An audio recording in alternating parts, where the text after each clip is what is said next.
একটু আমাদেরকে বলুন। আমাদের চেয়ারম্যান জনাব তারেক রহমান নির্দেশে আমরা সাধারণ মানুষের সাথে এবং সাধারণ শ্রমিক এবং মেহনতি মানুষের পিছনে আমরা থাকব।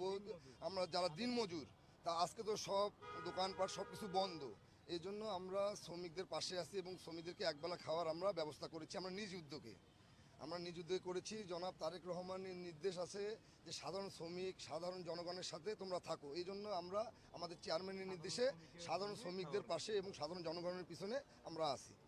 এই যে আপনারা খাবার দিলেন, কিন্তু এই যে আপনার মহান মে দিবস, শ্রমিকরা কিন্তু এখনো আত্মমর্যাদা ফিরে পাচ্ছে না, এই বিষয়টা কিভাবে দেখছেন?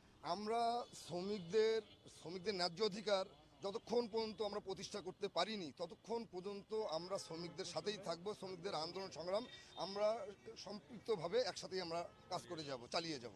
আজকে এই যে মহান মে দিবস উপলক্ষে কত শ্রমিকের মাঝে খাবার বিতরণ করুন? আমরা মোটামুটি দুপুর 2টা থেকে খাওয়া দাওয়া শুরু করেছি, 1টা থেকে শুরু করেছি, এবং মোটামুটি তাও এখন পর্যন্ত আমরা 400 লোকের মাঝখানে আমরা শ্রমিক যারা মেহনতি মানুষ তাদের মাঝে আমরা এই খাবারটা বিতরণ করতে পেরেছি এখন পর্যন্ত। একটু আপনার সাথে সংক্ষিপ্ত আকারে জানতে চাই, এই যে খাবার বিতরণ করলেন, তো মহান মে দিবস আজকে সারা দেশের শ্রমিকরা, বিশেষ করে রংপুর অঞ্চলের নারী শ্রমিক থেকে শুরু করে তারা বলছেন বৈষম্যের শিকারী হচ্ছে, শ্রমিক দল কি ভূমিকা পালন করবে একটু আমার? শ্রমিক দল সব সময় থাকবে, সব ইয়েতেই শ্রমিক দলকে পাবে, ঠিক আছে।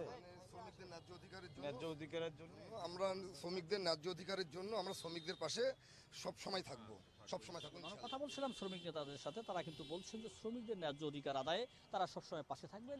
এছাড়া অর্থাৎ জাতীয়তাবাদী দলের যে ভারপ্রাপ্ত চেয়ারম্যান রয়েছে তারেক রহমান, তার নির্দেশে কিন্তু আসলে রংপুর অঞ্চলের যে বিভিন্ন জেলা রয়েছে সেই জেলাগুলোতে নানা ধরনের কর্মসূচি পালন করা হচ্ছে। মে দিবস উপলক্ষে আলোচনা সভা করা হয়েছে। লালমনিরহাটে বর্ণাঢ্য শোভাযাত্রায় অংশ নিয়েছেন বিএনপির সাংগঠনিক সম্পাদক আসাদুল হক। এছাড়া অর্থাৎ বিভিন্ন জেলাগুলোতে বিএনপির পক্ষ থেকে এবং জেলা প্রশাসনের পক্ষ থেকে, শ্রমিক ফেডারেশনের পক্ষ থেকে কিন্তু নানা ধরনের কর্মসূচি পালন করা হচ্ছে। তো এই ছিল আমার কাছে রংপুর থেকে সর্বশেষ খবর।